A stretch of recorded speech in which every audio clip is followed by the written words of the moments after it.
ओम श्री गुरुवे नमः।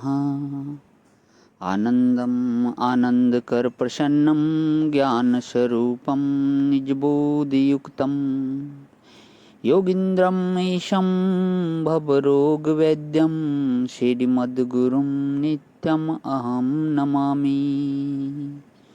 ओम शांति शांति शांति। प्रणाम भवन।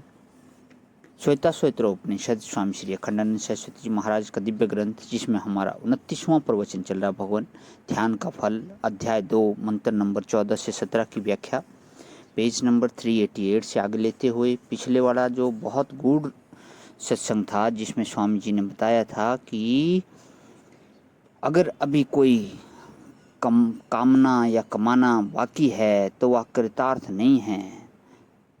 तो कृतार्थ में अर्थ माने पैसा, अर्थ माने धन, प्राप्तव्य। तो आगे लेते हैं भगवान यहाँ से आगे। कृतार्थ कब हुआ कि जब कुछ पाना बाकी नहीं है, सब लाकर अपने घर में रख लिया, बोले कृतार्थ हो गया। कि ऐसा कृतार्थ कब होगा? यह नहीं कि सारी दुनिया की चीज उसके घर में आ जाएगी।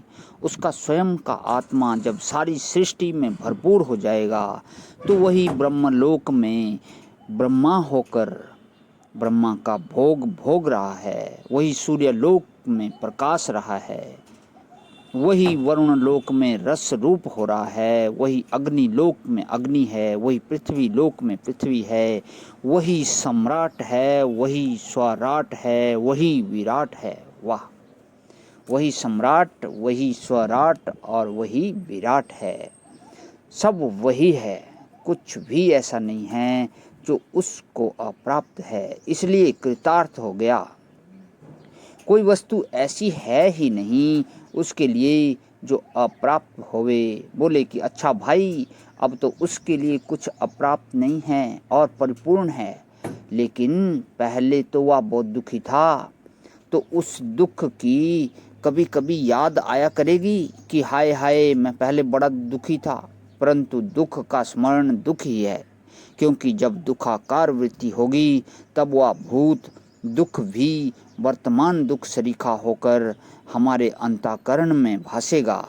बोले कि नहीं, वह तो जैसे वह घटना भूत हो गई वैसे ही शोक भी भूत हो गया, बीत गया। वीतः विगतः शोको यस्य स बीत शोकः।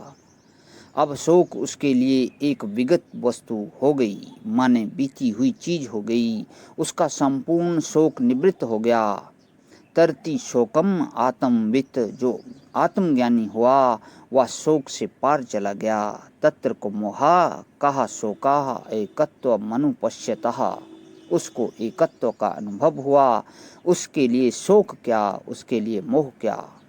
अब बताते हैं कि आत्मदेव का कैसे दर्शन किया जाता है और उसका स्वरूप क्या है और दर्शन से फल क्या मिलता है। इन 3 बातों को एक मंत्र में मिलाकर वर्णन कर रहे हैं। तो यहाँ से 14वें मंत्र की आरंभ होता है। भगवान यत आत्म तत्वेन तु ब्रह्म तत्वं दीपोपमहेने युक्तः प्रपश्येत अंजम ध्रुवम सर्वतत्वैर्विशुद्धं ज्ञात्वा देवं मुच्यते सर्वपाशः। यदा इहि, यदा माने जब, और इहि माने इसी लोक में। यदा काल संबंधी शब्द है और इहि देश संबंधी शब्द है। माने परमात्मा का साक्षात्कार, परमात्मा का दर्शन इसी जन्म में होता है। इही का अर्थ यही है। न चेदिहि हावेदीन महति विनिष्ठिहि में इही शब्द है ना। इही इह न वेदीन चेत महति विनिष्ठिहि। इस जीवन में यदि तुमने परमात्मा को नहीं जाना तो महान विनाश। अगले जन्म के लिए मत छोड़ना कि इस जन्म में धन कमा लें, इस जन्म में भोग भोग लें, इस जन्म में वंश विस्तार कर लें और अगले जन्म में परमात्मा को प्राप्त कर लेंगे। अभी खूब कमा कर रख लें फिर वेदांत का स्वाध्याय करेंगे, तो वह जो अपनी कमाई के आधार पर वेदांत का स्वाध्याय करते हैं उनको अपने कर्तापन की निवृत्ति होना मुश्किल है। वे बार बार यही सोचते हैं कि हम अपनी कमाई खा रहे हैं, अपनी कमाई खा रहे हैं। यह अपनी कमाई जो होती है यह मन में ममत्व उत्पन्न करके मनुष्य को बांधती है। तो आज यहीं विराम करता हूँ भगवान, इससे आगे का जो है कल लेता हूँ। ओम शांति शांति शांति।